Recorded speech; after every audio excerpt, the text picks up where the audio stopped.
I got White Dudes for Harris right here, and I'm not going to put it on for one reason, I don't want to mess up my hair, but two, I'm not for Harris, so I'm going to give it to you. A white dude for Harris. You are white, right? You're white. Are you half? I'll give it to my father-in-law. Okay. You wear that. You wear that, Harold. I give this as a gift. Thank you. And you put it on your beautiful head. I appreciate that. Red, white, you and won't blue. wear it, so you're not a Harris supporter. I am.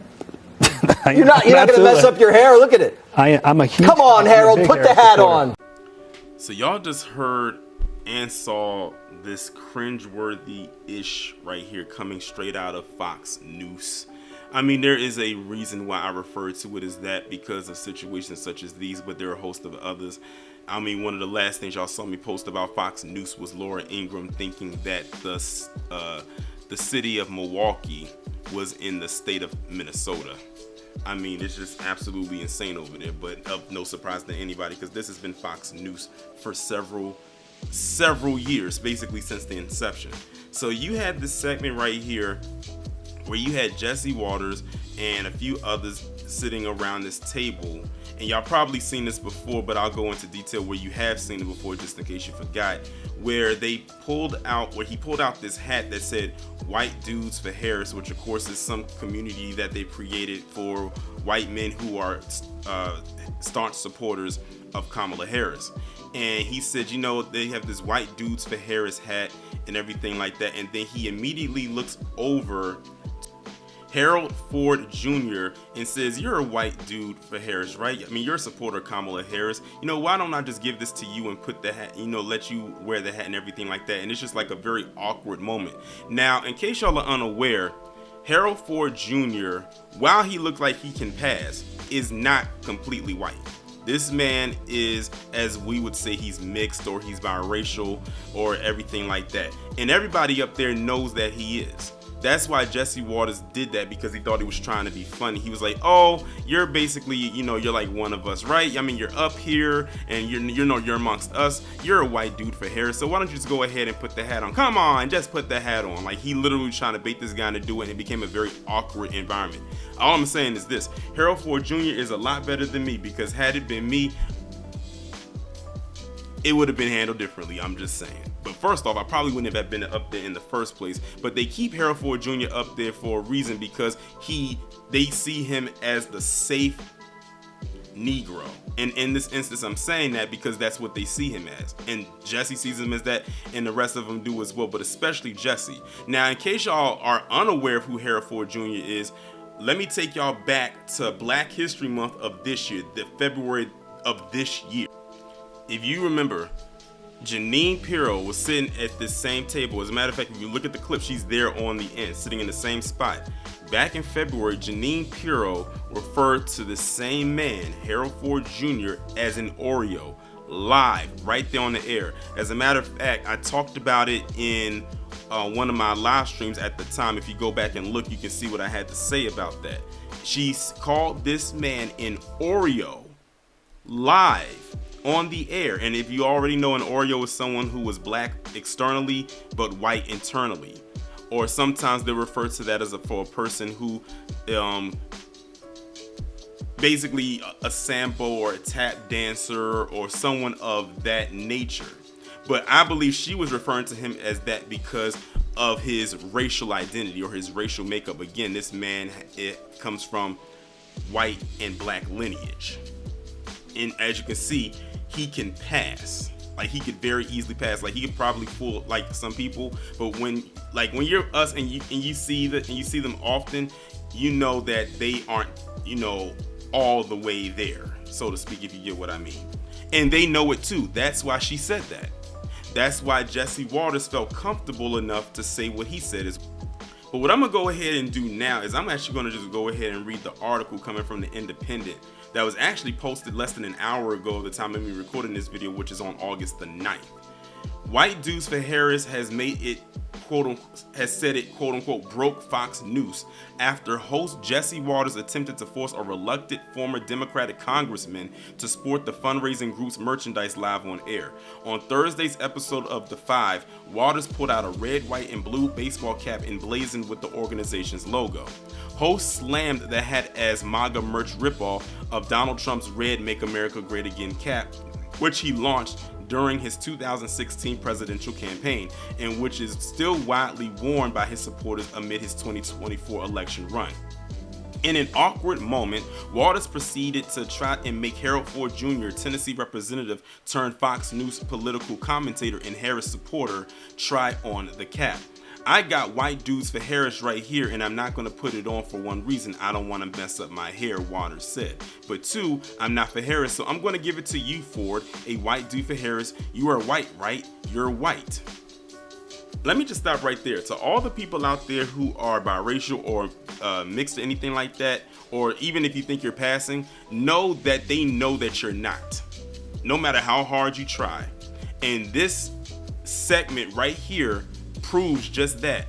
But the thing about it is, he was doing this to insult this grown-ass man sitting right next to him. That's why I said Harold Ford Jr. had more restraint than me. Like I said, think about this for a second. If you look at how they're sitting, he's sitting next to one person that insulted him back in February, and now he's sitting next to he's sitting in between two people that insulted him, one in February and one in August. Literally. That's crazy, but not surprising. When you go over there, that is how you are treated. And again, this guy is of mixed lineage. He has lineages from two different segments. And they know that, which is why Jeanine said what she said back in February, and why he said what he said recently. They were testing him to push his limits, to see how far he would go. In a desperate attempt to deflect Waters' advances, the former Tennessee representative said that he'd give it to his father-in-law. Waters then went in with the killer blow, "You won't wear it, so you're not a Harris supporter." "I am," Ford sheepishly replied. Dana Perino, a former White House press secretary under George Bush turned news anchor, interjected, "I just wonder if Jesse would wear the hat if it had said, 'Black dudes for Harris.'" "Yes," Waters replied. "Well, no, not for Harris." Reacting to the cringeworthy moment, the White Dudes for Harris X account shared the clip and wrote, "Guys, I think we broke them. Proceeds from the hat, which retails at $42.05, including shipping, go to the Kamala Harris for President campaign." Waters previously targeted White Dudes for Harris after it brought in a $4 million haul on July 30th for the Harris campaign, branding the group as men with mommy issues begging for the approval of women. The donor group first hit headlines with the online fundraiser last month, which drew in more than 200,000 white men, including politicians such as North Carolina Governor Roy Cooper and celebrities such as actor Jeff Bridges. But now the group is embroiled in a feud with ex-owner Elon Musk after organizers learned that its X account @Dudes for Harris was suspended on the night of the online fundraiser. The group blamed the tech mogul himself for the deactivation of the account. Is quoted as saying, "Got Elon Musk scared," one of the online fundraiser organizers, Ross Morales Ricchetto, wrote on his personal X. After just a few hours, the account was reinstated. Musk, who has previously described himself as a quote-unquote free speech absolutist, which is, I'm glad they put that in heavy quotations, and publicly endorsed Donald Trump last month, has not responded to the allegations. X, which rarely replies to media requests, refused to respond to the Independent's probe of why the group account was suspended. So there's that right there. I didn't expect it to go into all of that. I thought it was going to mainly focus on the topic at hand. But yeah, Harold Ford Jr. is in quite a predicament. But like I said, there's a lot of people just like Harold Ford Jr. out here like that. And the thing is, us in the black community wouldn't have a problem sticking our neck out for them, considering that while they are of mixed heritage, they are still part of us to an extent. But the fact of the matter is, and an unfortunate issue, is that way too many of them, now of course not all of them, let me just say way too many of them are very off code. It's not too many, Colin Kaepernicks out there or anyone else that's on that type of time. Too many of them have aligned themselves with them. Like, I don't know how Harold Ford Jr., I don't know what his mindset is or anything like that, but I don't know why he would subject himself to sit amongst these individuals week in and week out, or whenever they have these segments, because I don't know, because I don't watch Fox News, never have. Only to get this clip, but I didn't have to watch it to get it because it was on X, ironically. So just understand that for those out there that think that they can pass, trust me when I tell you, you're not passing as far as you think you are. You really not. And they know, like I said, they know that this guy is mixed. They know he has a black parent. They know this. That's why they continue to play the way that they do with him and insult him, because really they're not joking. They are really insulting this man to his face. And it's funny because these are some of the same people that say, stop bringing up race. Oh, you're too sensitive. Stop being a victim. Oh, it was just a joke. That if you flip it and turned it onto them, then it turns into the complete opposite. Oh, you're being a racist. You're being anti-white. Oh, you're being, you stop. I'm the victim here. You're the stuff, the usual stuff that they say. If you look at the anti-black echo chamber that it is, you know exactly what it is that I'm talking about. But yeah, all I'm saying is this: that could not have been me. But like I said, I would not put myself in a position. If someone just out of the blue was to say, Torian, we need you to have a conversation or sit down with Jesse Waters or Jeanine Pirro, or hell, even both of them, I'm going to say to them, hell, absolutely no. No. Not because I couldn't handle them or whatever it is that they actually might say, but because I'm worried about what I'm going to say to them. I'm just being honest with you. And it won't be nice. It won't be pretty either. Remember how I said that, 45's base would be a huge detriment to his campaign and to, his election chances and everything?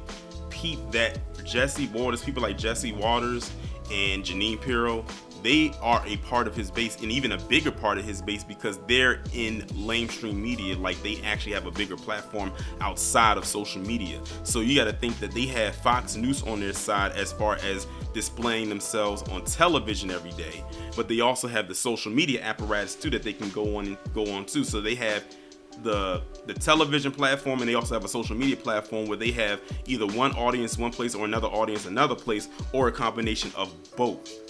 And I keep telling people, his base is going to be, in my opinion, one of the biggest determining factors of whether he wins or loses this election. And unfortunately, way too many people who are out here stumping for this man right now are not taking that into consideration. A lot of them are impressed by the pomp and circumstance of it all. And the same thing applies even on the other side. It's the same thing.